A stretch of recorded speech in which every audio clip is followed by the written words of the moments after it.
വാസ്തവത്തിൽ അപ്പം അധികാരത്തിലേക്ക് എത്താൻ വേണ്ടി ഇവർ ഈ മതവും ഭക്തിയൊന്നും പിന്നെ യഥാർത്ഥത്തിൽ ഉപയോഗിക്കുന്ന വേറെ രീതിയിലാണ്, അധികാരം കൈപ്പിടിക്കാൻ വേണ്ടിയിട്ടാണ്. അല്ല, സത്യത്തിൽ അതിപ്പോൾ ഈ അയോധ്യയിലും ഇപ്പോഴത്തെ ഈ 2024 തെരഞ്ഞെടുപ്പ് ഫലം കാണിക്കുന്നതെന്ന് വെച്ചാൽ ഈ BJP പറയുന്ന രാമനോടുള്ള അവരുടെ പ്രതിബദ്ധതയ്ക്ക് ജനങ്ങൾ ഒരു വിലയും കൽപ്പിക്കുന്നില്ല എന്നുള്ളതാണ് അയോധ്യയിലെ അവധേഷ് പ്രസാദിൻ്റെ വിജയം കാണിക്കുന്നത്. അപ്പോൾ അതെന്ന് വെച്ചാൽ ഇപ്പോൾ ഈ അമ്പലം പൊളിക്കുന്ന പരിപാടി തുടങ്ങിയത് സത്യത്തിൽ പള്ളി പൊളിക്കുന്ന സമയത്തല്ല, അതിനു മുമ്പ് തന്നെ 1991 ജൂൺ മാസം മുതൽ അന്ന് പിന്നെ കല്യാൺ സിംഗിൻ്റെ സർക്കാരാണ് ഉത്തർപ്രദേശ് ഭരിക്കുന്നത്. അപ്പോൾ ആ സമയത്ത് പള്ളി പൊളിക്കുക തുടങ്ങിയിട്ടുള്ള കാര്യങ്ങളൊക്കെ അതിൻ്റെ സമരം ഒരു വഴിക്ക് നടക്കുന്നുണ്ട്. പക്ഷേ അത് നടക്കുമ്പോൾ തന്നെ ഈ അയോധ്യയുടെ സൗന്ദര്യവൽക്കരണം എന്ന് പറഞ്ഞിട്ടുള്ള കല്യാൺ സിംഗ് ഗവൺമെൻറ് ഒരു സ്കീം കൊണ്ടുവരികയും ഈ തർക്കപ്രദേശം എന്ന് പറയുന്ന ഈ പള്ളിയും പള്ളിയുടെ ചുറ്റുമുള്ള സ്ഥലങ്ങൾ ഒഴിച്ചിട്ടുള്ള അതിന് പുറത്തുള്ള 2.77 ഏക്കർ സ്ഥലം സംസ്ഥാന സർക്കാർ അക്വയർ ചെയ്യണം. ഈ 2.7 ഏക്കർ സ്ഥലത്ത് ഉണ്ടായിരുന്ന ആരാധനാലയങ്ങൾ മുഴുവനും ഹിന്ദുമത ആരാധനാലയങ്ങളാണ്. അവിടെ ഒരു പള്ളിയില്ല. പള്ളിയുള്ളത് ബാബറി മസ്ജിദ് മാത്രമാണ്. പിന്നെ ഉള്ള ഈ മുസ്ലിം പള്ളികളൊക്കെ ഈ 2.7 ഏക്കറിന് പുറത്താണ്. അത് 2.7 ഏക്കറിന് പുറത്തുണ്ടായ അതിൽ പള്ളിയുടെ ഏറ്റവും അടുത്ത് നിൽക്കുന്ന പള്ളിയുടെയും രാംചബൂത്ര എന്ന് പറഞ്ഞ അക്ബറിൻ്റെ കാലത്ത് ഹിന്ദുക്കൾക്ക് ആരാധന നടത്താൻ വേണ്ടി പള്ളിയുടെ വരാന്തയിൽ ഉണ്ടാക്കിയിട്ടുള്ള ഹിന്ദു ആരാധന സ്ഥലത്തിൻ്റെയും ഏറ്റവും അടുത്ത് നിൽക്കുന്ന അമ്പലമായിരുന്നു സാക്ഷി ഗോപാൽ മന്ദിർ. അയാളെ പറ്റിയാണ് ഞാൻ സാക്ഷി ഗോപാൽ മഹന്തനെ പറ്റിയാണ് രാം കൃപാൽ ദാസ് എന്ന് പറഞ്ഞിട്ടുള്ള എൻ്റെ വളരെ അടുത്ത സുഹൃത്തായി മാറിയ, പിന്നീട് മരിച്ചുപോയ, വളരെ സംശയകരമായ സാഹചര്യത്തിൽ മരിച്ചുപോയ ഒരു ആളാണത്.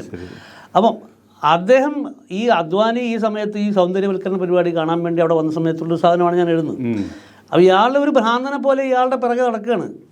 ഈ സാക്ഷി ഗോപാൽ മന്ദിറിൻ്റെ പ്രത്യേകത എന്താണെന്ന് വെച്ചാൽ ഈ ആരാധനാലയ സ്ഥലങ്ങൾക്കെല്ലാം, എല്ലാ ആരാധനാലയ സ്ഥലങ്ങൾക്കും ഒരു സേക്രഡ് ജോഗ്രഫി എന്ന് പറഞ്ഞൊരു സങ്കല്പമുണ്ട്. അത് മതവുമായിട്ട് പ്രത്യക്ഷത്തിൽ ബന്ധമുള്ളതല്ല. അതായത് ഈ വിശ്വാസത്തിൻ്റെ ഭാഗമായിട്ടുള്ള ഒരു ജോഗ്രഫി, ഒരു ഭൂമിശാസ്ത്ര സങ്കല്പമുണ്ട്. അപ്പോൾ ഈ സേക്രഡ് ജോഗ്രഫി അനുസരിച്ചിട്ട് ശ്രീരാമനെ കാണാൻ പോകുന്ന ആൾക്കാരെല്ലാവരും സാക്ഷി ഗോപാൽ മന്ദിറിലെ മുഖ്യ പ്രതിഷ്ഠ ലക്ഷ്മണനാണ്. അപ്പോൾ ലക്ഷ്മണനെ കണ്ടിട്ട് ഹാജര് വെച്ചിട്ട് വേണം ശ്രീരാമനെ കാണാൻ പോകാൻ. അങ്ങനെ ഹാജര് വെക്കാതെ ശ്രീരാമനെ കാണുന്നത് സേക്രഡ് ജോഗ്രഫി പ്രകാരം ആ ദർശനം പൂർണ്ണമല്ല, അപൂർണമായ ദർശനമാണ്. അപ്പോൾ ഈ രാംകൃപാൽ ദാസ് അദ്വാനിയോട് ചോദിക്കുന്ന ചോദ്യം ഇതാണ്, ഈ അമ്പലം പൊളിച്ചു കഴിഞ്ഞാൽ പിന്നെ ഈ സാക്ഷി പറയാൻ വേണ്ടിയിട്ട് ആരാ ഉള്ളത്? നിങ്ങൾ രാമൻ്റെ അടുത്ത് പോയി എന്നുള്ള സാക്ഷി പറയാൻ വേണ്ടിയിട്ട് ആരാ ഉള്ളത്? ഇപ്പോൾ സാക്ഷി ഗോപാലിനെ പൊളിച്ചിട്ട് നിങ്ങൾ രാമൻ്റെ മന്ദിരം ഉണ്ടാക്കിയിട്ട് എന്താ കാര്യം?